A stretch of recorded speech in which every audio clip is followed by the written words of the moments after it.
আপনার স্বামীর সাথে আপনি জান্নাতে যাবেন নিশ্চিত থাকেন।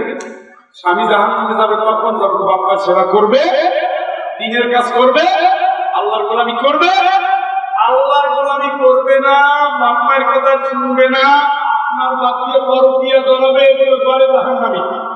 কিন্তু আপনার স্বামী যদি নেককার হয়, নামাজি হয়, والمؤمنون والمؤمنات بعضهم أولياء بعض يأمرون بالمعروف وينهون عن المنكر ويقيمون الصلاة ويؤتون الزكاة ويطيعون الله ورسوله أولئك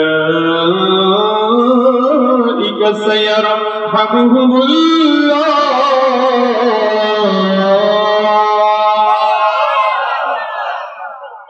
নারী পুরুষের কাজ আল্লাহ কোরআনে দিয়ে দিয়েছে। ইমানদার পুরুষ, ইমানদার নারী একজন আর একজনের সাহায্য করবে, দায়িত্ব দিলেন কে? সুবহানাল্লাহ। আপনি যে সাতটা কোরআন শরীফ বলে লাভ হলো কি? আপনি দায়িত্ব তো বুঝলেন না। যেখানে ভালো কাজ সেখানে দুইজনে মিলে যাবেন, যেখানে মন্দ কাজ সেখানে দুইজনে মিলে ঠেকাবেন। মায়ের ধমক দিবে, বাপে আদর করবেন, বাপে ধমক দিবে, মায়ের আদর করবেন। আদরের শাসনের সোহাগে মানুষ করবে, নিজেদের ভিতরে ঝগড়া না, তোমার জন্য মায়েরা নষ্ট হয়েছে, তোমার জন্য ছেলেটা নষ্ট হয়েছে, এগুলো বলবেন না। এইটা বলেন আমাদের দুইজনের ভুলের কারণে এখন সংসারটা নষ্ট হচ্ছে। আপনার তো বিছানা ছিল সংসার কোন জায়গায়? কোনদিন কে বলছেন সালেহা যে বড় হয়েছে কি কর?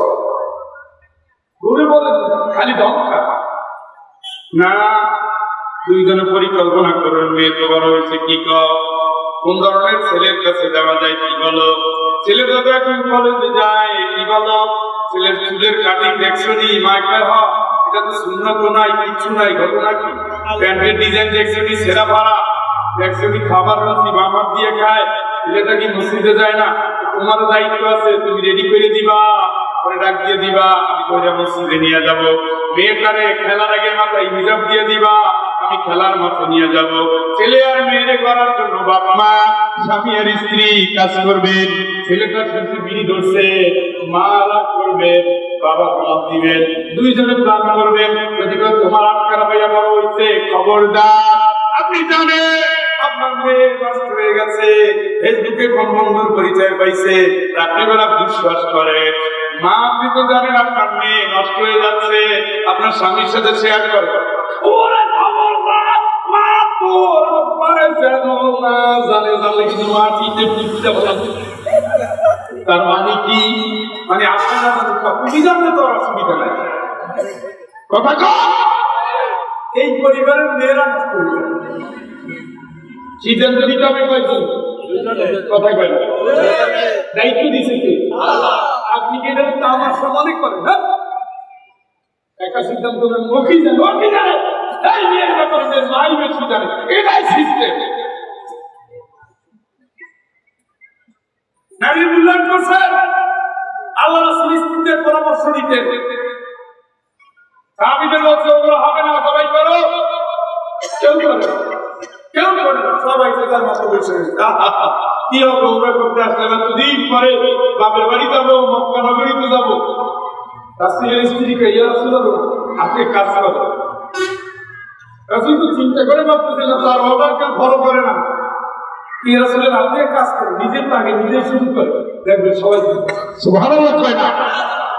কাজে লাগছে নি? কাজে লাগছে নি? এই হলো মুহাম্মদ আর এই হলো তার স্ত্রী সাল্লাল্লাহু।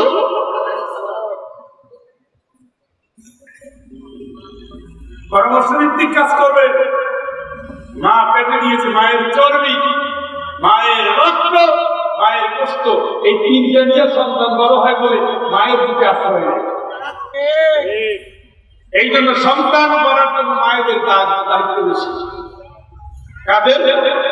কথা কয় না, কাদের? মুরগি দেখছেন? মুরগি মোরগ দেখছেন না? বাচ্চা নিয়ে ঘরে ডিম দিয়ে বসে থাকে কোনটা? বাচ্চারে খাওয়া শিখায় কোনটা? সুবহানাল্লাহ কয় না? এই সুবহানাল্লাহ কোন লাইকে? একবার সুবহানাল্লাহ বলে আসমান জমিনের খালি জায়গা সব ঘুরে যায়, বলার পরে সুবহানাল্লাহ কয় এই 3 সেকেন্ডে জরিমানা সব সুবহানাল্লাহ। আজকে তো কিলেই করতে সোজা করার জন্য বললাম না, তেল দেওয়া ওয়াজ খালি গালাগালি রাগারাগি করবো, লোকটা খালি রাগ করে, আপনার দিয়ে সোজা করে রাগ করে বুঝে না কা না, ঠিক আছে আমি করছি, এটা স্বীকার করে যাবো বাড়িতে গিয়া পরিবারটা ভালো হয়, জান্নাতে যান আমারও ডাক দিয়ে দিয়েছে।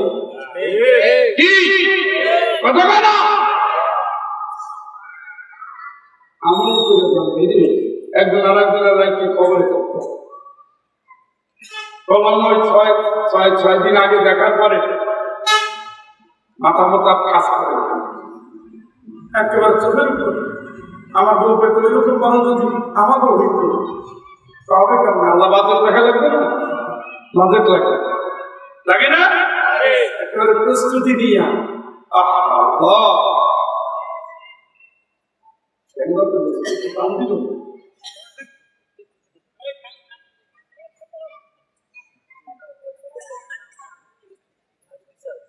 ইমার্জেন্সি হলে যাবে, তো লাইসেন্স আছে সবসময় ইমার্জেন্সি রুম আলাদা গেট আলাদা। বাবা কথা কি শুনছেন? শুনছেন নিও সালাম দিছে কে? সুসংবাদ দিছে জান্নাত। সুবহানাল্লাহ। এই যে দম্পতি, এই দম্পতি রাসূলুল্লাহ সাল্লাল্লাহু আলাইহি ওয়াসাল্লামের দম্পতি, এদের একটা রাজকন্যা আছে, নাম কি? কয়েকজনই আছে কিন্তু আমরা একজনের একটু বেশি চিনি। হ্যাঁ, কুলসুম আছে না? আর কি জানাব আছে না? এদের কথা কেন বলি না জানেন? বড় লোকের পরিচয় সহজে বুঝে যায়। এমনি শালা ভোট দেওয়ার জি জামাই কি একটা পেশা আপনি আমার খালু না, কেমনি তো খালু হয়? আমার শালা যে বিয়ে করছে না, তার যে বউ আছে না, বউ জি বিয়ে দিচ্ছে, এবারে তার জামাই তার আত্মীয়। বুঝলেন নাই? নামি দামি মানুষের পরিচয় দিয়ে আমার ভাই ঢাকার ডিজি এই কি দিয়েছে এদিকে আছে গাড়ি ভাবে চালাইছে। আরে আপনার আমার ভাই বন্ধু সব না, এটা কি গেছে আপনার কি আমার ভাই হলো ঢাকা দিয়েছি নাম কি কোন বাড়িতে এলাকায় সবকিছু ওইভাবে বলো আমার তো হয় ঠিক আছে, আমার শাস্ত্রে খাবে জয়নাব রাদিয়াল্লাহু তাআলা নাম নেয় না, কুলসুম রাদিয়াল্লাহু তাআলা নাম নেয় না, কারণ এদের ব্যাপারে জান্নাতের গ্যারান্টি দেওয়া হয় নাই।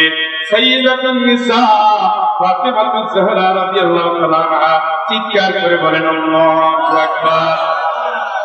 আপনারা জানেন নবীর চেহারার সাথে তার মিল ছিল, নবীর হাঁটা চলার সাথে মিল ছিল, নবীর নামাজের সাথে মিল ছিল, নবীর জিকিরের সাথে মিল ছিল, নবীর ভালোবাসার সাথে মিল ছিল। এমন একটা মেয়ে রাসূলের সামনে যখনই আসেন, রাসূল তারে কোলে নিয়ে 2 গালে 2টা চুমু দিতেন, কপালে চুমু দিতেন। বড় যখন হয়েছেন চুমা তখন দেন না, কিন্তু যখনই দেখছে তার হাতে মারছে রাসূল সাথে সাথে দাঁড়াই দিতেন, চিৎকার করে বলেন আল্লাহু আকবার। কি করতো? সন্তান কত কত কত সম্মান রাসূল তারে দিছে। রাসূল কাবার মেয়ে ফাতেমারে যে কষ্ট দেয়, সে আমি নবীরে কষ্ট দেয়, এরপর থেকে আলী রাদিয়াল্লাহু তাআলা কোনদিন তার সাথে কোনো রকম উচ্চস্থ করে না। সুবহানাল্লাহ। এর আগে রাসূল কি অবস্থা? ফাতেমা রাদিয়াল্লাহু তাআলার সাথে আলী রাদিয়াল্লাহু তাআলা অভিমান করে গিয়া নবীরে থাকবে না, আরে কামবে না, এই গেল ফাতেমা। রাসূল তাকে মাটির ভিতরে শুয়ে রইছে, গায়ে তার ধুলা লাগানো, এইখানে কিছু আলী নাই, ওইখানে কিছু আলী নাই, সেইখানে কিছু আলী নাই, গিয়ে দেখে আলী শুয়ে রয়েছে কোথায়? মাটির উপরে।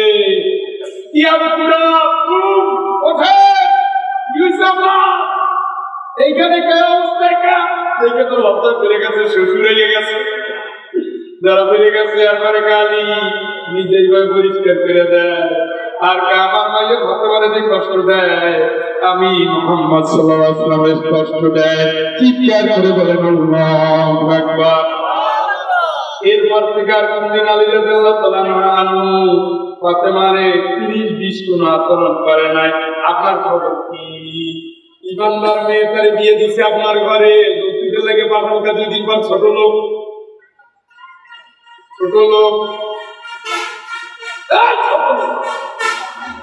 বলবাড়ির সম্পদ মানুষ খুঁজিয়ে নেয়। একটা মেয়ে, তার মেয়ে আছে, সে বুঝে এইটার বিয়ে দিবে কেমনে, আর কলিজে দিয়ে দিতেছে। কি দিতেছে? রাত্র 3টায় যদি কলিং বেল টিপ মারি, সবাই আগে দৌড়েই আছে ভাইয়ের কাবুল আসসালামু আলাইকুম, একটা মুখে হাসি, সুবহানাল্লাহ।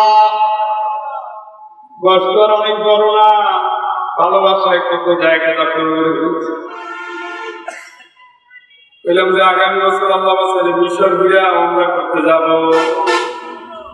মেয়ে শুনতে পাইছি কেমনে আল্লাহ জানে, মেসেজ দিয়ে দিয়েছে, তোমার কাছে বেশি কোনো দাবি নেই, আমার একটু নিয়ে যাবা। পাই না, এত মায়া, এত ভালোবাসা, এত বন্ধন। সেই মেয়ের সাজাইয়া গুছিয়ে দেওয়ার পরে যদি শোনে মেয়েটারে কেউ মারে,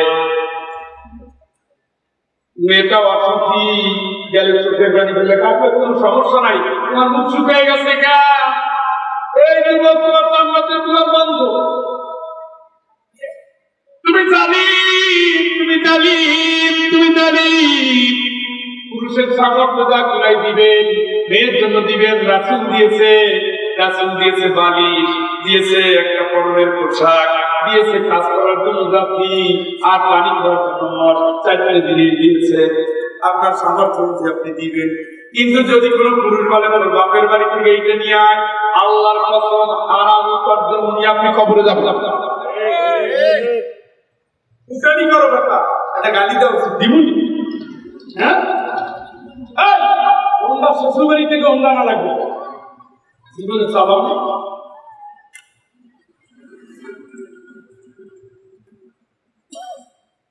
রাসূল বলেছেন নেককার বউ যে ঘরে পাইছি, নেককার বউ কি বউ? কথা কয় না কেন? সাধু শুরু বিজাতে 3 তারিবা দিয়া দা কা ঘরে একটা নেককার বউ যে পাইছো, আর বললামে পড়ে গেছে, চিৎকার করে বলেন আল্লাহু আকবার। এই ছবি একটা লম্পট চরিত্রহীন মেয়ে যদি পাইতা, কাঁদতে কাঁদতে জীবন চলছে। আমার কত ছাত্র আছে কান্দে, কত সহকর্মী আছে কান্দে, কত মানুষ আছে কান্দে। স্যার, আমার এক কর্মচারী বলতেছে, স্যার আমার পর্দানো সিংহটা হঠাৎ দেখে একদিন গভীর রাত্রে কথা বলে। কে কথা বলে? তুমি চিনবা না। আমি চিনবো না, পরিচয় দাও। ওই আমি আমার আগে ভালোবাসা করতে এখন সৌদি আরব গেছি। এত রাত্রে ফোন দিলে কেন? বলছি এই টাইমে ফোন দিচ্ছি। তার সঙ্গে ওই নিয়ে আগামী সপ্তাহে আসবে। হ্যাঁ, আমার কিন্তু তার কাছে নিয়ে যাওয়া হবে। আরে বলতেছে, কে বলতেছে? পর্দা আছে না নাই? আছে। বললাম তারপরে কি করলো? স্যার যদি না নিয়ে যেত 20 টাকা, আমি তো একটা চাকরি করি সরকারি, মামলার আসামি হবো। কারণ এইগুলো যা পারে এরা বললেও যে আমার মৃত্যুর জন্য অমুকে যাই সিস্টেম করে পরে কি করলো? কি করবো স্যার, আমি নিয়ে গেলাম, গুড়ি গুড়ি বৃষ্টি করছে, দেখি ওইখানে তারা বসে একজন আর একজনের গলা আমার বিয়ে করে। পরে কি হইল? ওখানে যাই আসছে, তখন সন্ধ্যা হয় না, ওর সাথে কথা পাই না, আজকে তালাক দিয়ে দিতে পারে, ওর সাথে এসেও কঠিন খবর জানি, এলে তার নাম বুঝল। ভাবিরে দেবর নিয়ে আসছে, ভাবিরে কি ওই যে শিয়ালের কাছে মুরগি দিতে বলতে কাতুল্লা তোর ভাবিরে দেখি, সে ভালো মতো দেখছে, পুরো অঙ্গ প্রত্যঙ্গ দেখে আমার চামার কোন জায়গায় যাবে। যুবক ছেলেরা কত ভাবিরে দেখবে, সে আবার নিয়ে যায় গাইনি ডাক্তারের কাছে। এগুলো তাদের কিনে সোজা করা আগে ভাবি কি হয়েছে, ওই ডাক্তারের কাছে যাবো। নির্লজ্জ চরিত্র পেভা আহেসা দিয়ে ঘরগুলো ভরে গেছে, নামাজ পড়ো, যাকাত দাও, রোজা রাখো, জান্নাতে তো সোজা না, সোজা না। দেবরকে বলা হচ্ছে দিশান্তি। ছেলেটাকে বিদেশে আর ভাবিনি নিয়ে এখানে যায়, ওখানে যায়, সেখানে যায়। আমার নিজের জানা ঘটনা, দেখা ঘটনা, আমার সহকর্মীর ঘটনা, সে কাজী সে বলতেছে দেবরে নিয়ে আইসা মহিলাই বলতেছে আমাদের বিয়ে পড়াই না। বিয়ে পড়াবো মানে উনি কে? আমার দেবর। দেবরে বিয়ে পড়াবো মানে ভাই মারা গেছে না, সে বিদেশে আছে। তাহলে বিয়ে পড়াবো কবে? তালাক হয়েছে, তালাক তালাক করবে না, সব হয়ে গেছে। তাহলে বিয়ে পড়াবো কবে? এখানে নিয়ত করছিলাম একটু পবিত্র হবে, এখন যদি না চলতে আগের মতো চলবে।